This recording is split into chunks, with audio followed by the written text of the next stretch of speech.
Welcome to Mostly AI. I'm Derek Kane. A quick note, outside of my role as host, this podcast is entirely AI generated. Let's get into it.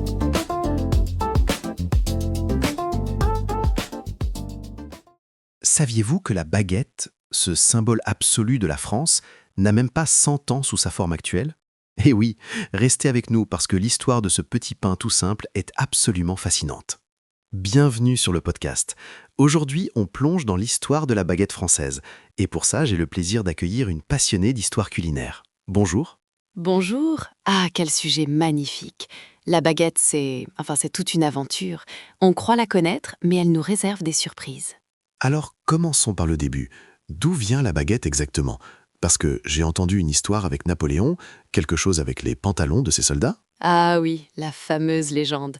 Alors on raconte que Napoléon aurait demandé un pain long et fin pour que ses soldats puissent le glisser dans la jambe de leurs pantalons pendant les campagnes militaires.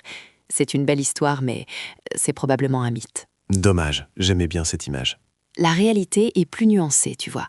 Dans les années 1830-1840, des boulangers viennois arrivent à Paris et ils apportent avec eux le four à vapeur. Et ça, c'est une révolution. La vapeur, c'est ce qui donne à la baguette sa croûte dorée et croustillante. Ensuite, avec l'industrialisation, au début du XXe siècle, la forme longue et fine s'impose parce qu'elle cuit plus vite. C'est aussi simple que ça. Donc c'est vraiment une question d'efficacité à la base ? C'est incroyable ? Exactement. Et il faut savoir qu'en 1993, la France a adopté le fameux décret pain. Cette loi définit ce qu'est une baguette de tradition française. De la farine, de l'eau, du sel, de la levure. Et c'est tout. Pas d'additifs, pas de congélation. Si ton boulanger ne respecte pas ça, ce n'est pas une vraie baguette de tradition. La France qui légifère sur le pain. Enfin, ça ne m'étonne qu'à moitié. Et ce n'est pas fini.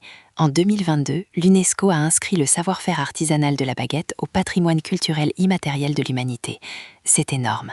On parle d'un simple pain, mais en réalité, on parle d'un rituel quotidien. Des millions de Français qui chaque matin poussent la porte de leur boulangerie, qui échangent quelques mots, qui repartent avec leur baguette sous le bras. C'est vrai que c'est bien plus qu'un aliment. C'est d'un lien social, non ? Absolument. La baguette, c'est la France qui se retrouve autour d'une table. C'est le craquement de la croûte quand on la rompt. C'est l'odeur du pain frais dans la rue.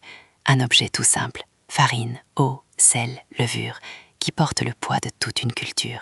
Et ça, tu vois, c'est magnifique. Magnifique en effet.